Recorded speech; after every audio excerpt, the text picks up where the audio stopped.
Good morning, everybody. I'm John Bury, one of the technical managers at Agrovista, and I'd like to welcome you to this morning's webinar on should you be undersowing maize. I'll be chairing this morning's meeting, but obviously I'll just be very much a periphery part. I'll just like to introduce you to our various speakers. The first one is Phil Campion from Cheshire, and then we'll have Daniel Knight from Leicestershire, both who will looking to share their experiences of maize undersowing. There will be various polls at which Phil and Dan will refer to during the thing. So if you can answer the questions in there, that would be good. After they've done their part, which will be the main part of this meeting, we'll have Phil Edenborough, who's head of rural consultancy at Agrovista. He will be having a look at any grants and support that's available for this for undersowing maize. So that will be he will go through that. But as I say, we'll finish off with Dan and Phil first. There will be basis points in the ROSO available for you. There will be a feedback questionnaire afterwards. So we will email you that, and then you'll get your details for your basis in the ROSO. This morning's webinar is being recorded, so by staying online, obviously you're happy with that. So really, without any more further ado, I'll hand over to Phil and Dan, and they will go through the undersowing maize and their experiences. And also, if I could just add, any questions if you have, please put that into the chat, and I will try and find a place to actually ask the question either during their presentation or at the end. If there's a lot of questions, we will try and get back to you after the webinar, rather than hold everybody up. But over to Dan and Phil now. Thank you, John. Morning, everyone. Let's see if the presentation comes up.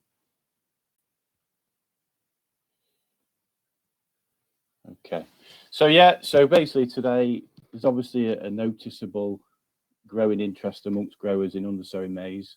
There seems to be a lot of sitting on the fence and peering over hedges at what's going on elsewhere from a distance, but hopefully today we'll be able to give you an insight into the practicalities of undersowing maize and an update as to where we're at as a company in our sort of development work, the knowledge we've gained so far, and the experiences on farm regarding undersowing.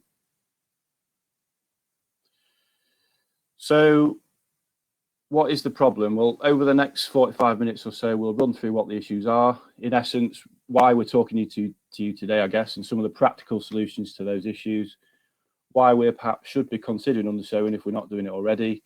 We'll also discuss our own journey with undersowing and share some of our findings and trials in the field. And then Phil Edenborough will follow our presentation with a summary of any potential funding available to you for undersowing and any financial opportunities to be aware of. And then hopefully there'll be plenty of questions to answer towards the end of the presentation. So what is the problem? Well, obviously maize is a hungry crop. It requires a lot of nutrients applied, usually in the form of organic manures and inorganic fertilizers, predominantly applied before crop emergence.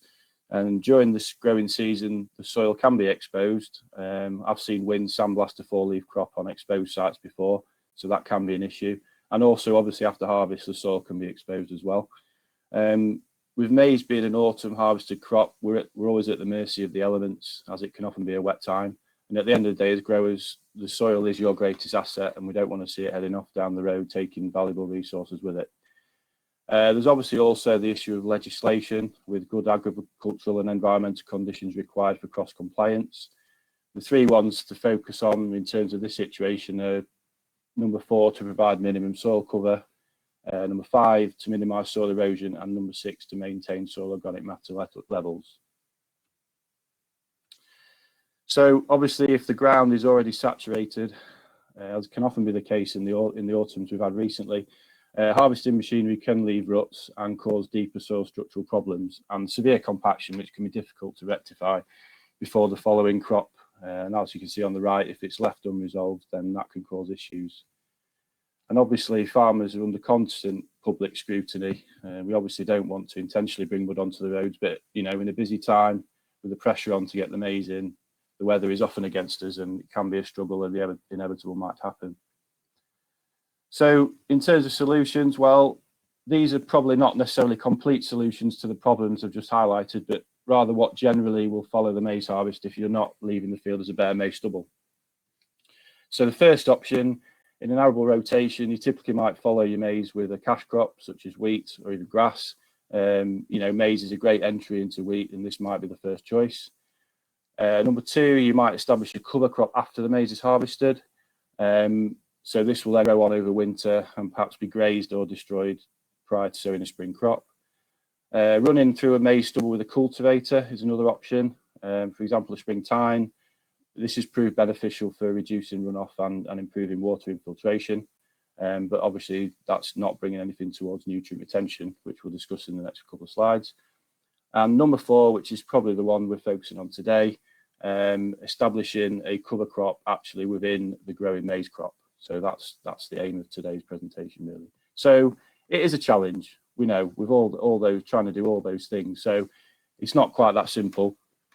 As I said, recent autumns have shown how difficult smooth harvest can be in reality. The weather's unpredictable, and even if conditions are good straight after harvest to get the drill in, there's no guarantee that the crop's going to establish or even grow enough root biomass to stabilize the soil and take up nutrients and prevent any losses. So a lot of maize is obviously still grown continuously, so that wouldn't be planted with a cereal or a break crop anyway afterwards. An alternative to that situation would be to consider growing earlier maturing maize varieties, so we can get them off the field sooner.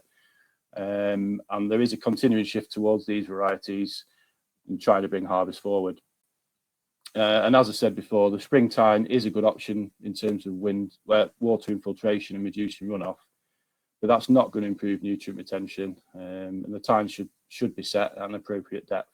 If there's any deeper soil compaction or underlying issues, obviously none of these first three options are going to address these issues, which leads us on to number four, undersowing. So why should we bother? Well, as we just highlighted, we want to keep as much of the soil, our asset in the field where it should be. Obviously our expensive fertilizers and manures that we've applied, we've invested in, needs to be where the crop demands it. In terms of water courses, well, just to be aware, the drones are now being used by the Environment Agency to monitor any poor land management practices, so just be wary of that. And if there's any breaches of the farming rules for water, then you'll be offered advice and guidance by them on how to achieve compliance. So undersowing maize could be a part of satisfying this going forward. Obviously, in terms of soil health, the benefits of having a living root growing in the soil is phenomenal. Better drainage, more biodiversity, increased worm numbers, nutrient cycling, to name but a few. There's obviously a lot of talk about soil health at the minute, and it's a really interesting subject. In terms of public perception, it goes without saying, we need to avoid mud getting on the road anyway. But if undersowing, if that reduces the amount of mud that clicks up on tractor or trailer tires, then the chances of accidents and aggravation from the public, that'll be reduced. So although I know the public will probably find something else to moan about the farmers. Extra forage, yeah, so there is an added bonus potentially of extra grazing over winter or in the early spring. And in terms of legislation, as mentioned earlier, cross compliance, really critical in meeting regulations, including the farming rules for water, which if you're not already familiar with you should get familiar with them. So I haven't actually mentioned any financial gain or benefit, which is, what majority of you would be interested in. The main reason being that shouldn't really be the main reason for undersowing maize. However, as you can see on the slide there, many of the benefits that we've highlighted are actually contributing factors towards the upcoming ELM scheme, which Phil's going to talk about later in his section. So in the past, potentially, or we still get pushback when we talk about undersowing, it'll never work. It'll never work, no chance, just going to impact on everything that we're trying to achieve with the maize. So after all that, we hear plenty of excuses, but hopefully during this presentation, we can allay those fears and encourage you to try some. So just those of you that have filled in the poll question there, if just referring back to that, if what is the biggest factor stopping you undersowing?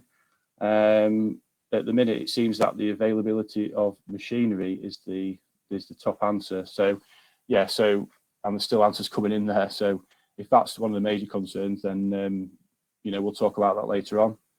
Interestingly, cost is the least issue at the minute, least concerning. So that's obviously a good if that's not the barrier holding people up.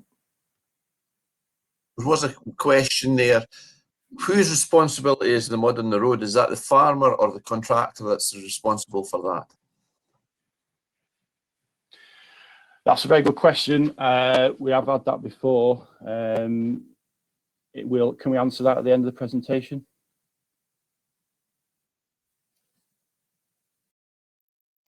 Okay, good morning everyone. It's great to see so many on the call. I think we've reached more people via this webinar than we would have done at an individual trial site, so that's great. I can see from the poll slides, there's about 2/3 of people that have not tried undersowing maize and a third that have. So hopefully by the end of today, you'll have a bit more of an idea of the ins and outs. Now, over the years that we've had experiences in this, we've had many successes, but we've probably had as equally amount as the amount of disasters, which is what we want to try and avoid on farm, so we don't lose faith in this before we've even started. Now, if you leave here with nothing else ringing in your ears, these 5 steps, if you've referred back to those, you're not going to go far wrong. So first of all, we've got the right method. So we've got what's the best system or the best method for the farm. And that will need some discussion and a bit of thought. And we'll cover two methods today. We've got the right spacing. So we're all very familiar with that maize is not a competitive crop at all with regards to weeds. And these principles transfer across to undersowing. So 25 centimetres is the critical gap that we're suggesting here. We've then got the right seed mix. So of course, we don't want an impact on maize yield, as it's highlighted in the poll questions. But also we want the right amount of cover. So we want cover and we want soil stabilisation and we want nutrient capture. And across all these things, really what we want is consistency year in, year out. We've got the right seed rate. So this will be critical to avoiding lower yields. But also we want to ensure, like I say, that we've got enough cover without interfering with harvesting, so we don't get any earache off the contractor. And this is very site dependent. So again, we'll touch on that a bit later. And last but no means least, we've got the right agronomy. So these are the advice and actions we take before, during and after undersowing. And we know that if we get maize wrong in the first 6 to 8 weeks, you don't get that back. And these principles do transfer across into undersowing. So the first system that we're going to look at today is going to be an at-drilling system. First thing, yeah, I'll be mad. Yeah, Phil probably looks like it from his lab in Cheshire there. But there's a few things that we've got to consider. So, we can't affect maize yield. That's obviously key. But also weed control. So if you have got really bad black grass or any grass weed for that matter, then this is potentially not the right system for you. So it's a discussion we need to be having with agronomists and our advisors, because we are mainly reliant on broadleaf weed herbicides, so mesotrione, fluroxypyrs, pyridates. So, if we've got grass weeds, then it's a problem. We're looking at a 1-pass system, so it's a 2-for-1, 2 birds with 1 stone. Where we're drilling the undersown grass at the same time as the maize, where we're getting a controlled spacing and depth. Now, with the early work, when we started looking at this, there was limited kit availability, which is something, again, highlighted in the polls. It's still an issue. But we developed the concept, and over the years, there is getting more kit available. So we'll touch on some of these today, but there's Vardestad tempos that are obviously popular with contractors that have been retrofitted to be able to do this. We've got adaptive Missouri drills. We've had direct drill sky drills that have successfully done this, and there is becoming more every year. So, this is something that hopefully, if customers are showing their interest and we're asking contractors to provide this service where that's the case, then that's going to be the route forward and opportunities there for everyone involved. So this is a short video of a retrofitted Vardestad tempo drill here. Bear with me 1 second. Let's just find, there we go.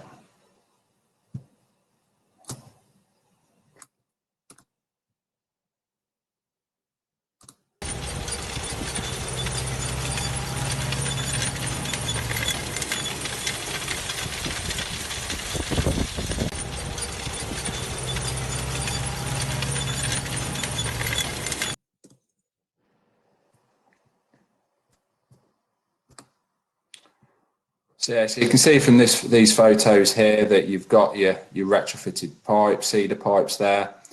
You've got your tines in the critical positions.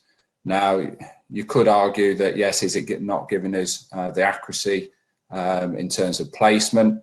But you can see here from these pictures that you're on the left-hand side that you're maintaining that critical gap and you're getting the end results that you want. And importantly, from a contractor's point of view and from a farm point of view, you can see that you're covering the ground with the tempo at speed, so you're being able to cover the acreage that you need to, so you're not slowing up operations, which of course is important from a practical point of view.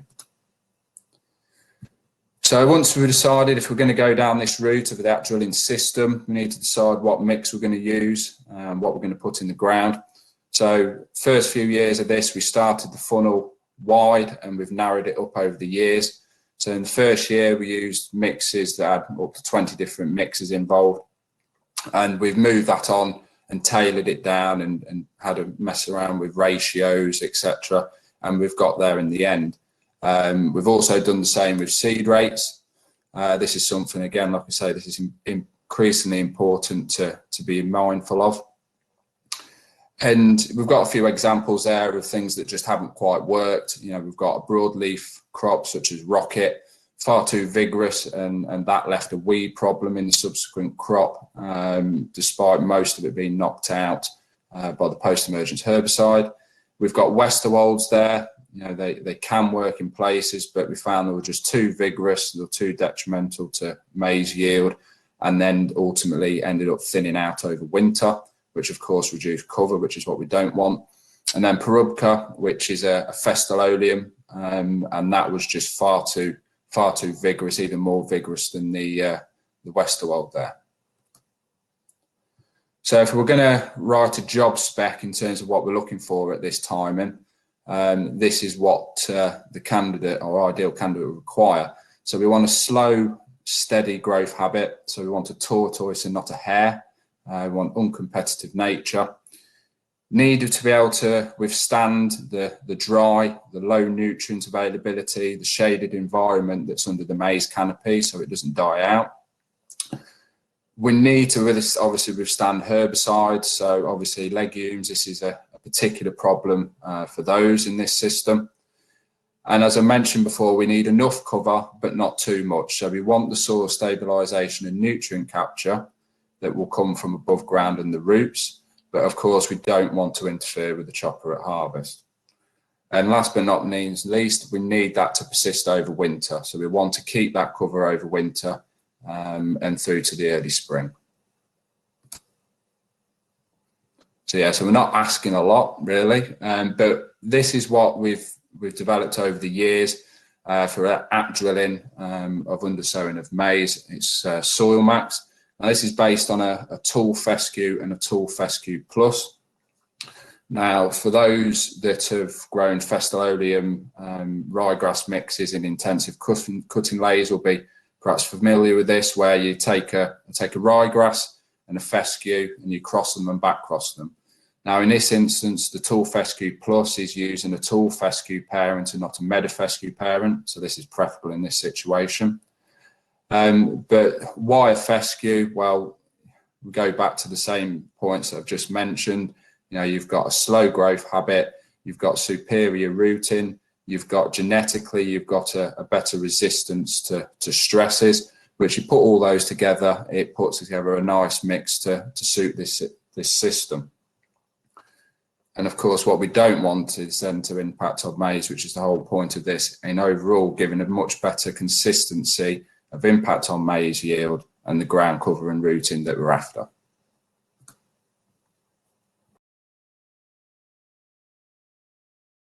To that system, doing it at the same time as the drilling of the maize, is to wait until the 4th to 6th leaf stage of the maize. So obviously by this time your weed control has been completed and you can go through an undersow then, usually around sort of 10 to 14 days after you've sprayed your weeds off. Again, the main condition is that it must not affect maize yield and obviously weed control. So it is an extra pass at a busy time of year.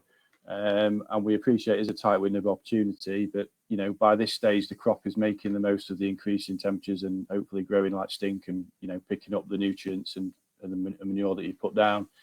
However, it can be inconsistent, and that can depend on the type of machine used. So this particular picture is just an example of Mr. Penrose, who's adapted his Lemkin solitaire drill on his own farm to undersow at this stage.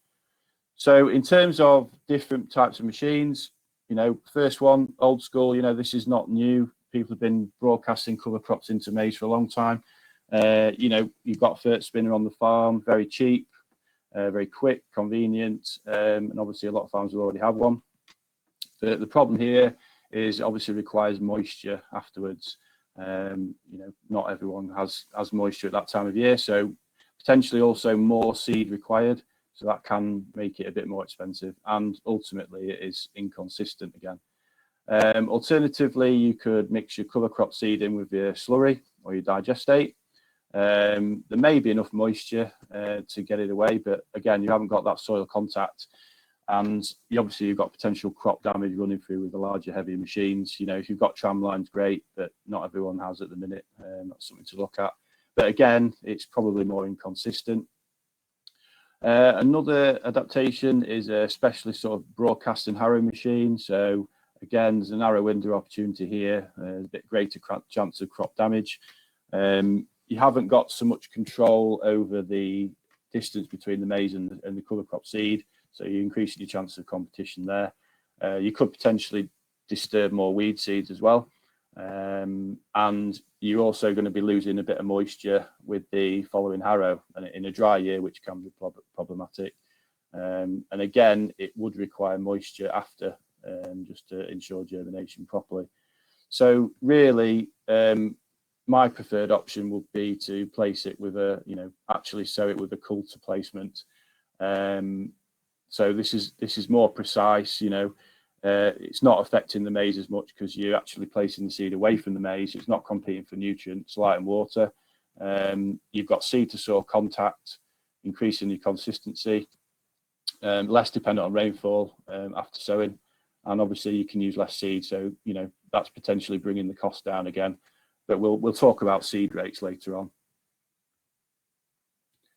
So just a quick video here of one in action.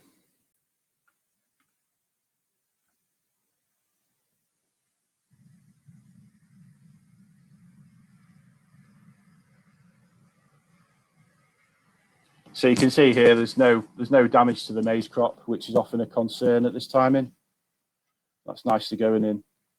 You probably wouldn't want to leave it much later than that, to be fair, to avoid any crop damage.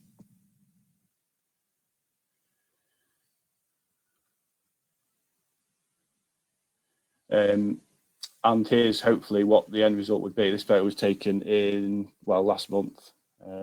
Yeah, and that's a sort of nice established grass cover there that's growing on. So what we're looking for in the mix at this timing, well, probably you want something that's fast enough to establish just beneath the canopy before it closes over and just sit there. You know, if the mix is too vigorous, as Dan said, it's going to start to compete with the maize and potentially cause issues at harvest. If there's too much biomass, you know, the last thing we want is chopper drivers phoning us up saying, you know, it's bunging up the header or slowing the job down. So we don't want that. We just really want to get it to establish underneath the canopy and then kick on once the maize is off, when it's got access to the light over winter. You know, winter hardy species are essential in this situation. You know, we want maximum soil stabilization and nutrient retention. So at this time in the work we've done, we've come up with the mix called Enviromax, which is recommended for the 4 to 6 leaf stage. And this is a mix of late perennial ryegrass and tall fescue. Advantages over the Italians being that there's more root mass. So even though above ground it might appear less than the Italian, underground, you know, it's working harder. It's not quite going to grow as quick as the Italian, so there's less chance of it affecting the maize directly. And the advanced tall fescue is actually back crossed with ryegrass, so it is better quality than a traditional maize, a traditional meadow fescue. So we would be interested in your thoughts on the best timing to undersow maize based on that. So again, I think there should be a poll question Let's have a look. If you were to understow maize, so yeah, it's pretty split, pretty 50-50 at the minute, which is interesting. So half of you think drilling at the same time the maize is good, and half of you think 4 to 6 leaf stage. So yeah, that's interesting. And like I say, no one system is going to fit every farm. So it's up to you to decide, you know, which system will be best in your situation based on the sort of factors we've been talking about, really. So in terms of trials and experiences, just sort of setting off where we set off, really. We started off with the Garford undersowing machine in 2015.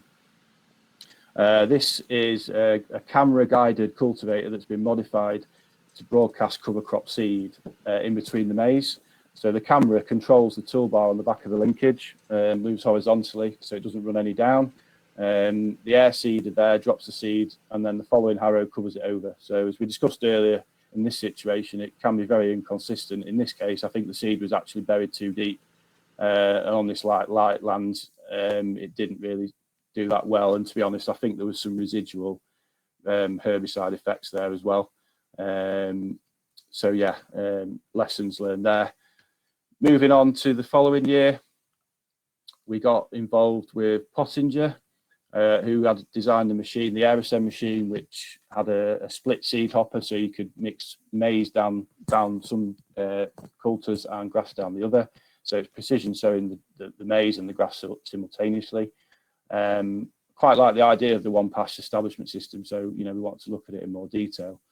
But at the time, we didn't actually have a machine for locally to put a cover crop in, you know, at the 4 to 6 leaf stage. So we actually modified a HSN direct drill by sort of moving the coulters around a bit as a comparison. It maybe wasn't not a commercial option, but it sort of served a purpose for us to do our trial. Early findings, we found no significant effects on maize yield at either timing, except when the Italian ryegrass was drilled at the same time of the maize. So that's the sort of big no-no, really. It just grew too thick, and you know, it affected yield, and that was actually regardless of seed rate. What we did find, we also did see some differences between the fescues. On the left-hand side is creeping red fescue, and on the right-hand side is a tall fescue. So, you know, we saw big differences there. And that actually allowed us to develop these bespoke mixes for the different timings, you know, based on the results we were finding. Then some trials down south the following year in Devon showed the importance of herbicide timing when undersowing. Pre-emergence is beneficial in terms of weed control, and you know, we also found it actually held back the cover crop enough to ensure the maize got away. So it was like a double effect, really. We also found there was a positive yield response to using a pre-em when undersowing at the same time as maize drilling. So if you're doing them with the Soil Max, then you know, a pre-em is definitely worth doing. It's also worth mentioning, I sort of think Dan mentioned it before as well, that you know, if you are considering doing it, if you've got any particular weed issues, you know, you need to sort of discuss with agronomists before you maybe go ahead with this, really, just to see if it affects herbicide choice. You know, obviously as well, if you've got a bad grass weed burden, it's going to make it difficult to sow grass at the same time, because your post-stem herbicide, you know, potentially could kill the grass off. So if you do have grass weed issues, you know, maybe the 4 to 6 leaf stage is the better timing for you. You know, once you've sprayed your graminicides on the crop. There are following crop restrictions on most of these products, but in my experience, you know, I've used Nicosulfuron type products before undersowing at 4 to 6 leaf stage, and I've not seen any negative effects on the undersown crop yet. So, but I suppose, you know, I'd have to say it's at your own risk.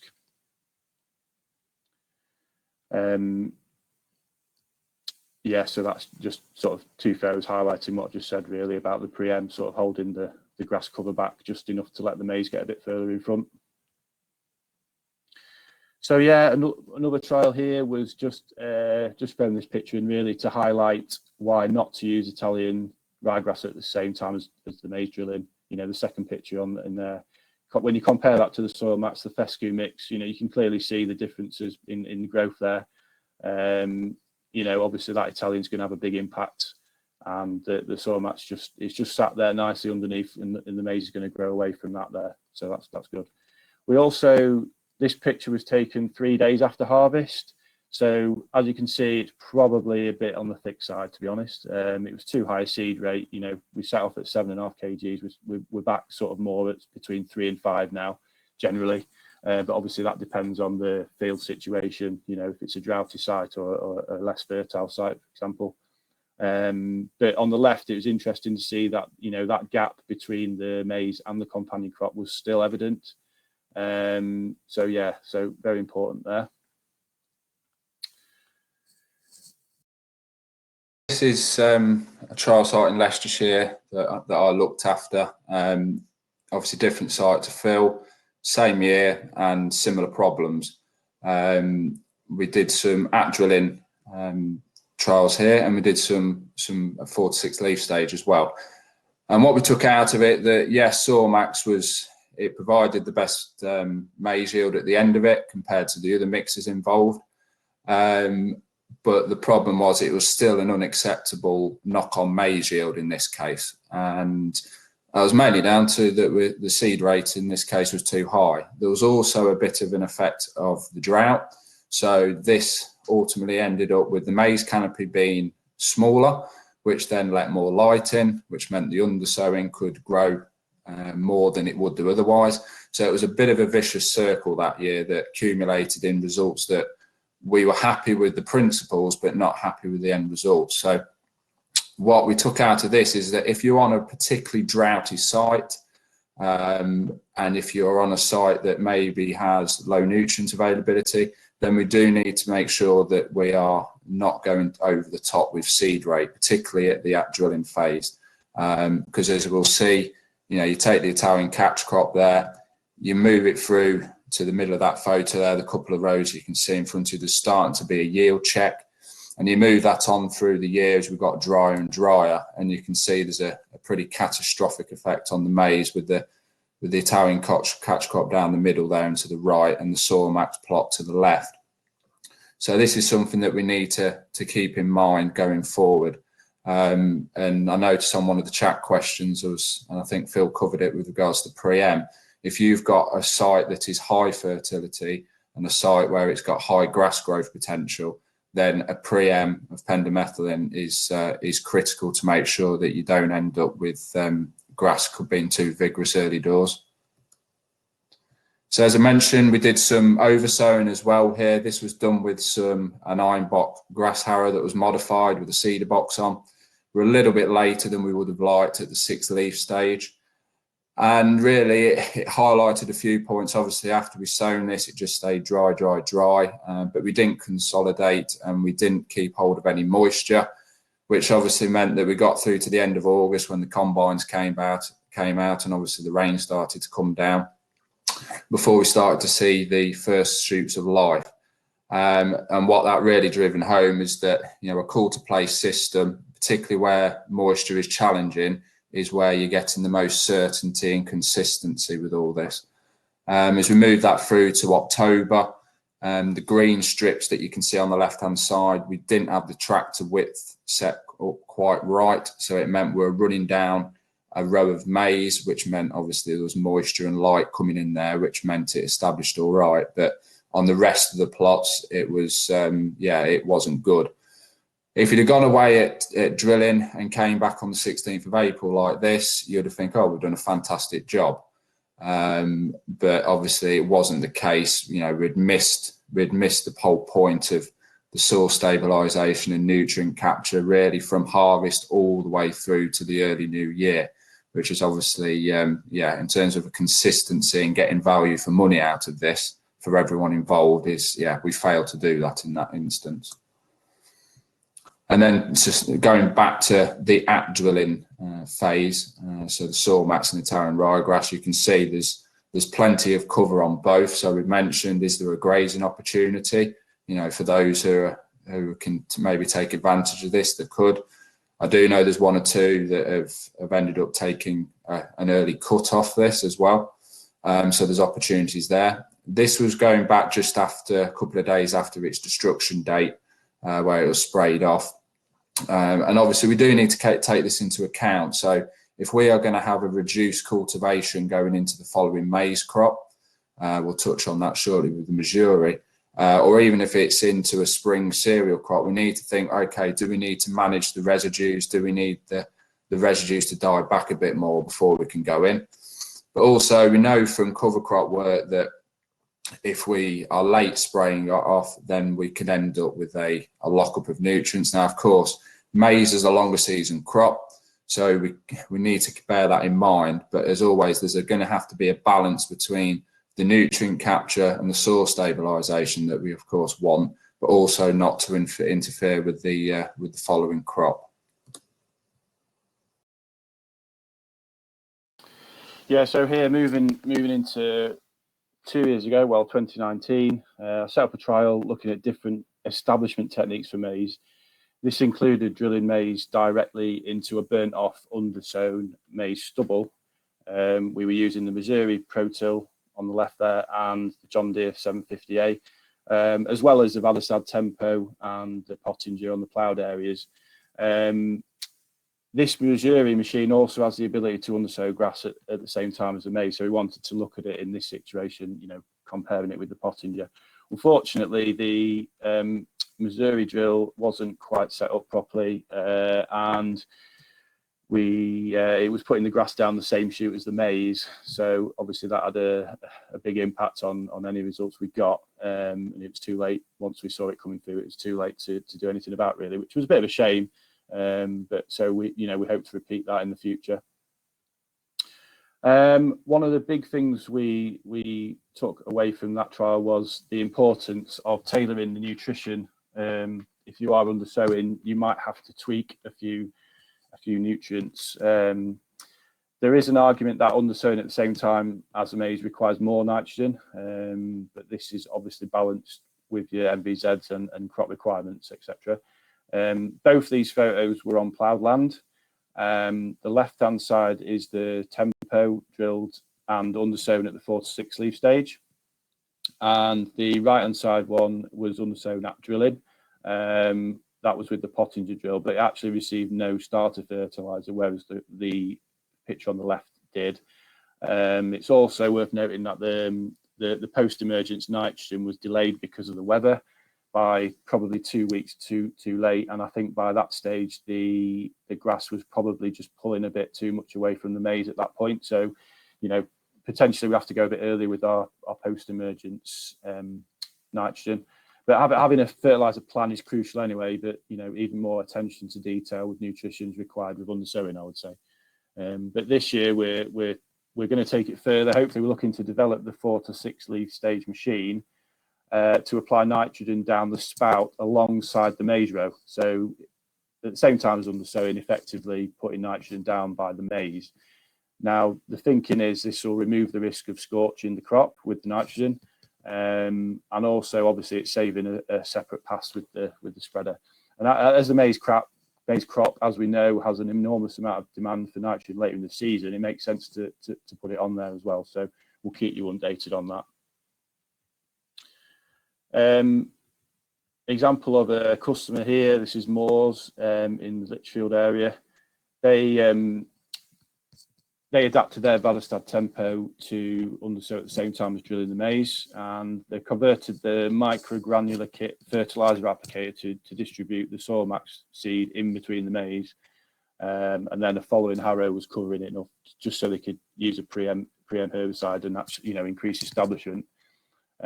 South Staff's Water lending support to this in their catchment area, and feedback's been very positive actually in having the cover crop.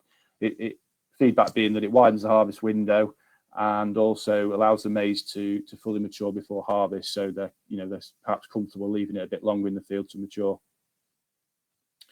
Another example here down in Sussex with the Missouri drill, like the one we saw earlier.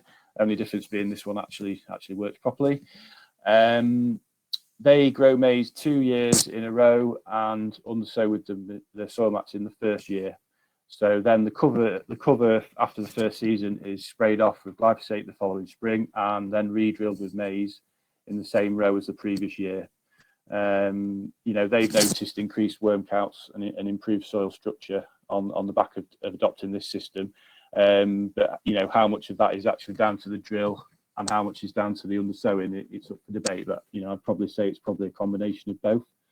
And as I mentioned earlier, grass weeds can be an issue if you're establishing the grass at the same time as the maize. So this customer's got a couple of bad fields with barnyard grass, and they haven't undersown them up to now. But my suggestion would be perhaps for those particular problem fields to get them sprayed off in the crop, and then go at the 4 to 6 leaf stage with a different machine potentially. So yeah, just look at the poll questions then. So those people, we said that would you now consider undersowing? Those people that weren't before, have we put that question up or not? Doesn't look like it. Anyway, on to Dan. Yeah, just back to that previous slide in Sussex. I know there's a question about corn borer becoming an increasing problem, and how does that fit in with this system? And this particular grower does suffer from corn borer, and obviously it's an increasing problem. And in this instance, we're probably still a bit on the fence with this, because we've got a situation here where the grass is providing an environment for beneficials, but it's also providing an environment for the corn borer. So who wins out on that one is probably still yet to be seen in this, and I think the jury's still out. But of course, it's something, corn borer moving up the country, it's something we've got to be mindful of. And of course, if this is a system we're going to utilise, then we need to take that into account as well. So just moving on to the next point, we've done a lot of work ourselves, but there's a lot of other great work out there as well that have been taken on board by individual farms. I know Wessex Water with the MGA have done a trial last year, and this will touch on some work done in Nottinghamshire by Severn Trent Water. The site's run by Phil Billings. He came to our trial site in 2018, and he took away with him the core principles of what we were trying to achieve, along with a notebook and pen, back to Nottinghamshire, where he's continued to develop the work up there and apply it to the challenges that he has up in Nottinghamshire.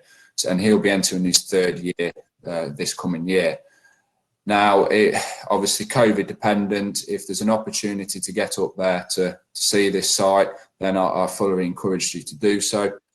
Now, I'm not going to steal Phil's thunder. If you look him up on Twitter, you'll find him. It's not too difficult with the pictures of maize, etc. But there's, he will. I'm sure he will give full details of his trial results in due course.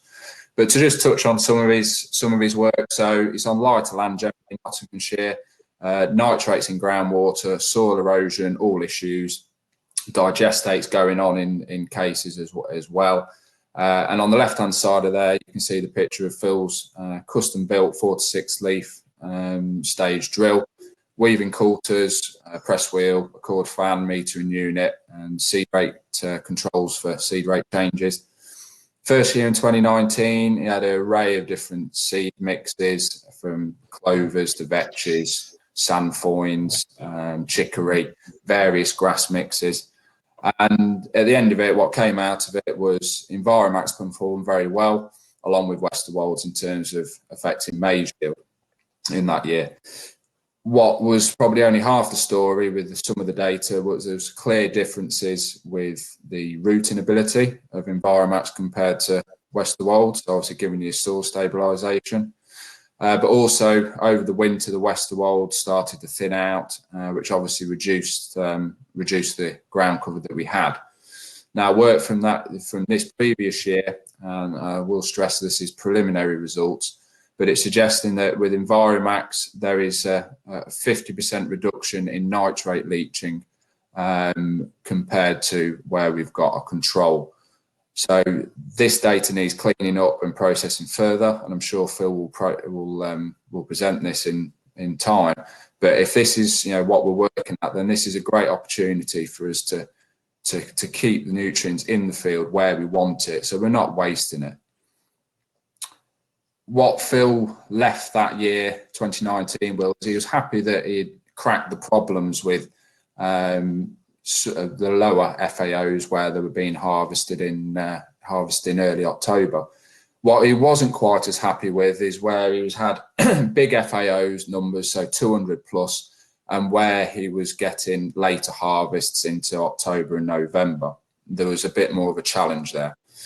Now, Phil, what he did in this previous year, he moved the timing forward. So he moved Enviromax to around drilling.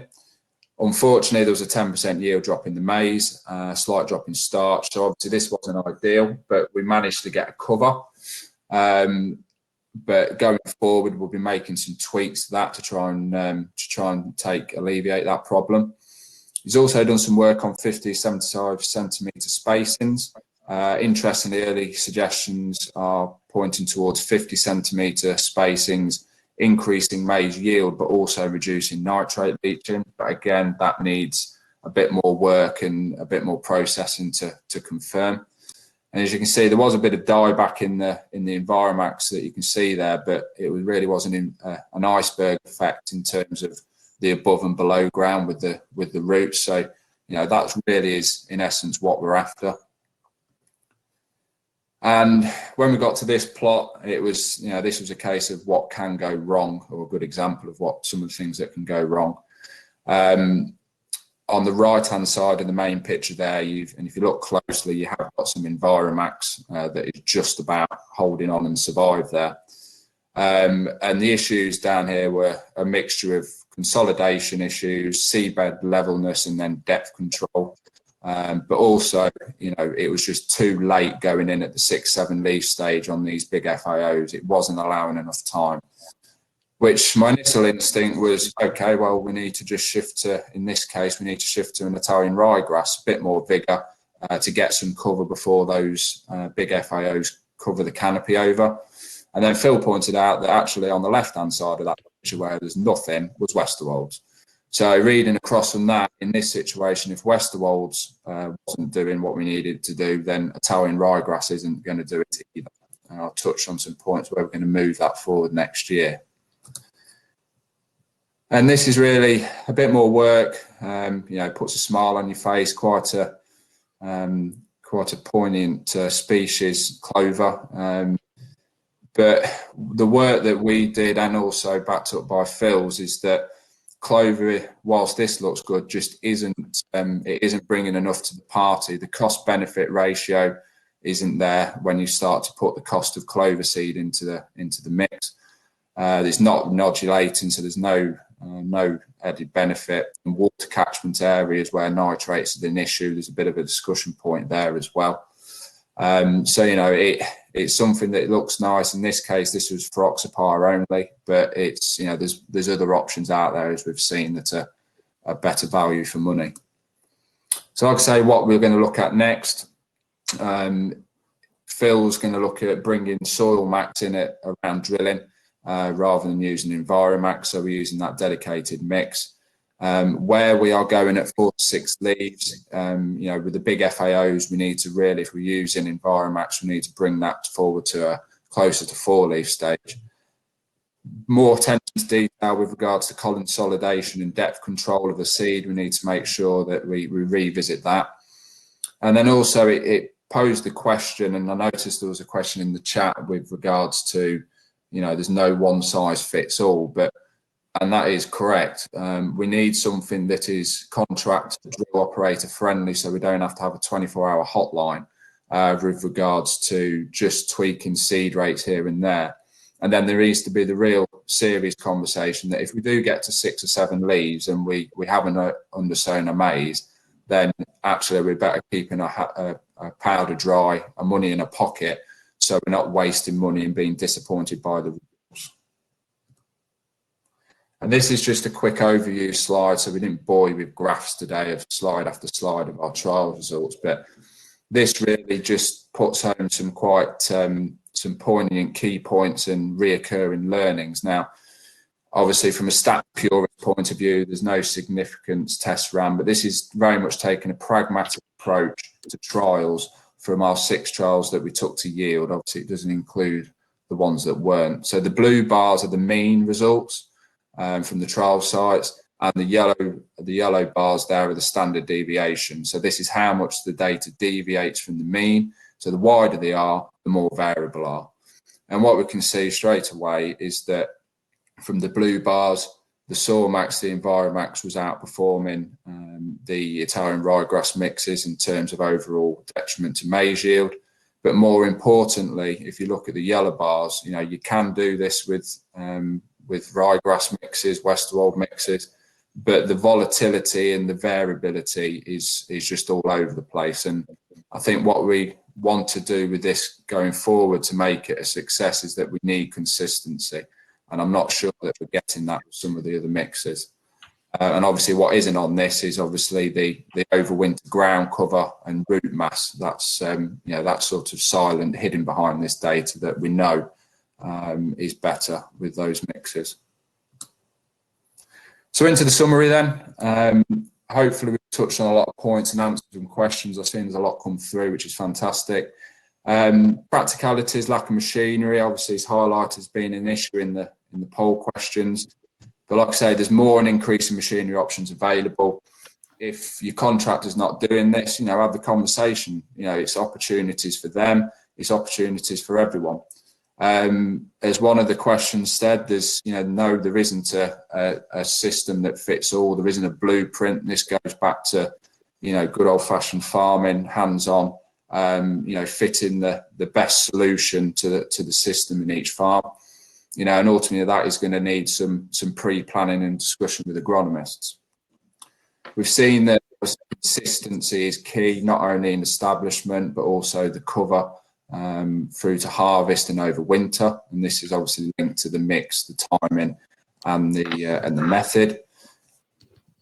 And then we've got, obviously we've looked at a one-pass system that is obviously, we look at drilling. And then we've looked at the 4 to 6 leaf stage, which can be more variable, but it can be made more consistent where we're using a placement quarter system.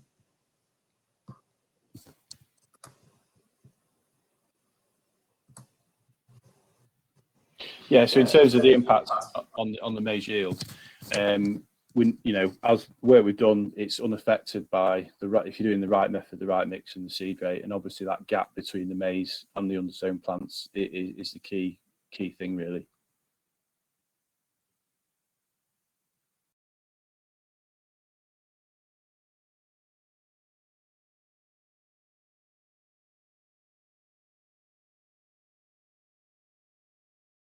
That yes, you know, you can use Italian ryegrasses as an alternate, and there are alternates out there.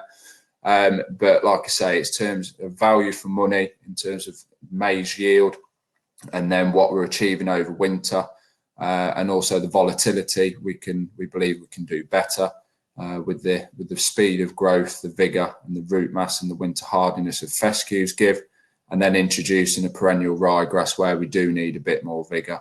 And then obviously ultimately having the conversation that if we get too late in the day, do we keep our money in our pocket?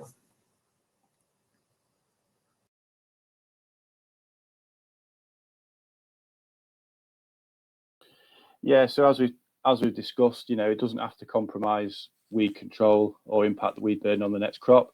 You know, pre-emergence is highly beneficial on sites with high fertility and grass growth potential, as long as you're selecting the right cover crop in that situation. And as I can say, you know, 10 to 14 days after you spray, if you're doing it at the 4 to 6 leaf stage, is sufficient. But you know, establishing clovers, vetches, and brassicas has been difficult to establish previously. You know, maybe with the loss of Calaris and the less residual sort of chemistry we've got now, there might be more scope to put more of these types of species in. So that's something we'd look at further as well. So yeah, so we can sit there and say, you know, is undersowing maize an additional cost, an additional practicality that's difficult, or is it an opportunity? And I think hopefully what we can see is that yes, it's not necessarily straightforward, but there are lots of opportunities with it. So, you know, we're making things more resilient. We're making our farming system more resilient. So we can carry harvest traffic better. You know, we can perhaps go when other people can't go. It's given us opportunities, obviously rules permitting with all of this, but it's given us a potential source for organic material, which then is keeping nutrients in a field and then allowing us to recycle it back into the system which is obviously going to help avoid losses from the system, which is what we want. We're getting improved soil stabilisation and reduced soil erosion. So again, big ticks there. We've got a potential grazing and cutting opportunity. So I don't think we're going to let our cows roam in maize quite like that. But as we've seen, there is an opportunity there if people want it. Of course, we've got, I noticed one of the poll questions, you know, can we go in with a wheat afterwards? Well, almost certainly yes. You know, I think it's fairly accepted now. If we've want to reduce cultivation, and with direct drilling, and where we've got challenging autumn conditions, this is, in this instance, going into wheat. It gives us a really good entry into a first wheat. Obviously, there's other agronomy decisions we'll have to take into account with regards to fusarium. But again, it gives us another opportunity. And then obviously carbon capture, big buzzword at the moment. But obviously if we've got a crop growing, a grass crop growing over winter, the solar panels are on, we're capturing carbon. And then finally, we've got potential funding. So, and this is something Phil's going to cover a bit more now, that obviously that will help us along the way.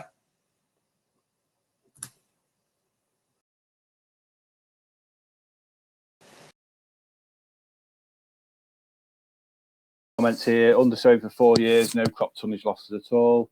You know, it's all very positive. You know, somebody commented here, 4 to 6 leaf stage. He was fearful that there was going to flatten too much maize, but that actually wasn't the case. So yeah, just conscious of time, pushing on, and Phil's got his bit afterwards. So yeah, just basically a take-home message. You know, I'd encourage anyone to see what undersowing machines are available in their area. Try some, have a look, see. As you have seen, there's a variety of machines, you know, ranging from contractor built or farmer modified kit right through to, you know, purpose built manufacturers machinery, specialist machinery. But yeah, let your agronomists know your intentions, and they can plan accordingly, and not, you know, avoid any disasters later in the season when, you know, with maize it's too late to rectify. So yeah, I'm just conscious of time. So yeah, thank you for listening. We ran over a little bit there because that did ask some questions as we were going through, so it was really good.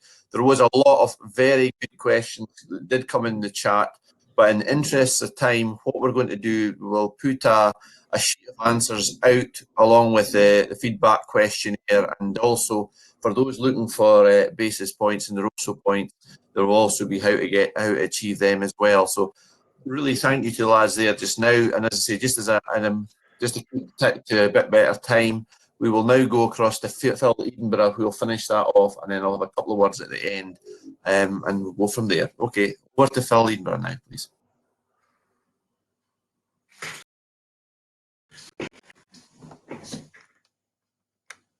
Good morning or good afternoon now. I hope the lady that's running this is going to put my presentation on for me. That's wonderful. Saves me a lot of angst. If ever you want to design a practice that ticks all the boxes for public goods, I believe it's this one. I've spoken recently over the last few days to a number of people from Natural England, and there's a lot of interest in this, and a lot of good things being talked about it. So the opportunities for you to get funding towards the cost of this practice are numerous. The first obvious one is countryside stewardship. As you're all aware as farmers, the BPS money is fast disappearing, but the good thing about it is that money is going into another pot, and I actually see that there will be more money towards this than we've enjoyed so far. So our funding opportunities are countryside stewardship in its various forms. The water companies have been excellent with this. The Severn Trent have a scheme which is called STEPS, and there is the last that finished in February, and I believe is going to start again quite quickly, and that was offering £60 a hectare towards a cover crop of undersown maize. United Utilities ran something last year, and that was called N Trade, and you bid to be a successful undersower of maize, and I think they paid somewhere in the region of £100 a hectare towards the cost of doing it. Anglia Water have got it in trials. So all the water companies are very, very pro this, and you can decide whether you want to go into countryside stewardship for funding or whether you want to go with the water companies. In certain areas where there are problems with water pollution, there are problems with mud on the road, I believe that Natural England have done some bespoke schemes as well. So in essence, there's lots of opportunity. The 7 trend steps is effectively, this is from their handbook, and they suggest rates of use that they've consulted with us on. And going forward, I believe that they will offer this this opportunity again. Countryside stewardship has been a bit difficult to date, but I'm assured, and I think there's a couple of people on this call that know a bit more about this and are very pro it. There was 2 options. There was the SW5, which was the enhanced management of maize crops. That actually said that you needed to get a maize crop off in September. Now, that's not always the case. So the uptake of this hasn't been very good. SW6 was a slightly better opportunity because that took you to October, and that was the money that they would pay. Potentially going forward, I believe that these two options will be available for mid-tier, and they will be available for higher tier. Those of you familiar with countryside stewardship, there are the simplified wildlife schemes, the arable and the mixed farming. And I understand from Natural England that they're not on the schemes at the moment, but there is a lot of interest in actually putting SW5 and possibly SW6 into the simplified schemes. That's good, actually. Watch this space, really, is all I can say. I can't promise you money this year, but next year I'm certain we can. The people that I've spoken to are very anxious to get this included in the SFI, which is the Tier 1 elms, and the elm scheme itself is being seriously considered. CSS to date has always been about income foregone. Now, if you actually analyse SW5, it doesn't cover income foregone because you could plant wheat straight after maize. So there's a possibility that we'll get even greater reward, and fingers crossed, I think that's the right thing going forward for countryside stewardship and for everything to do with public goods. One little other opportunity is that, as you probably know, if 80% of your farm is down to grass, you can apply for a grassland irrigation to up the limit of how much nitrogen you put on from organic sources.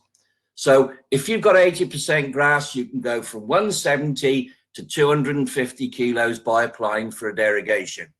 Unfortunately, we've missed the boat for this year, but next year we can jump on this bandwagon if it helps people in NVZs to utilize their nitrogen more sensibly. And again, that's good for public goods.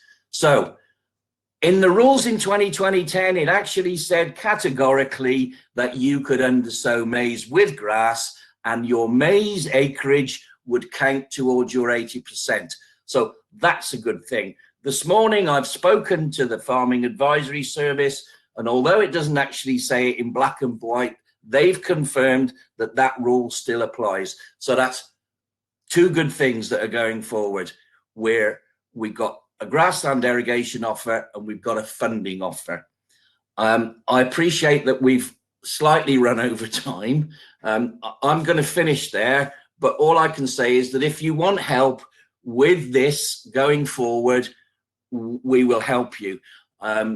We're quite good at doing these things, and we're quite good at getting money for people. So you know how to contact us. Thanks very much. Well, yeah, been challenges this morning. So first thing I'd like to do is apologise to people who's had a bit of connection issues. It is the situation we're in with lockdown. There's so much going on online.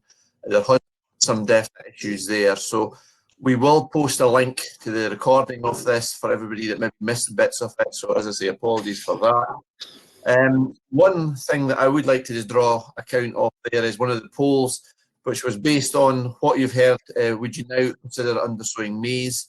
And of that, 95% of people on this call now have said, in fact, it's just jumped up to 96. So I think that is really good. That's really positive. As I say, we will, unfortunately, because we've ran over slightly, we will put a list of answers to a lot of your questions out or with the feedback survey. So we'll answer them that way. Apologies, we just don't have enough time just now. It's really the last thing I'd like to do is thank our three speakers, the two Phils and Dan, who went through it. And I think a lot of detail, so that was really, really good. Hopefully everybody got a lot out of this. As I say, unfortunately, we don't have time for any of the questions live, but we will get back to everybody as much as we can. And as I say, Phil mentioned there at the very end, if you are looking to try and get some funding for this, him and his team are more than happy to try and help. So as I say, really just thank you for attending, and hope you have a good day. Thank you.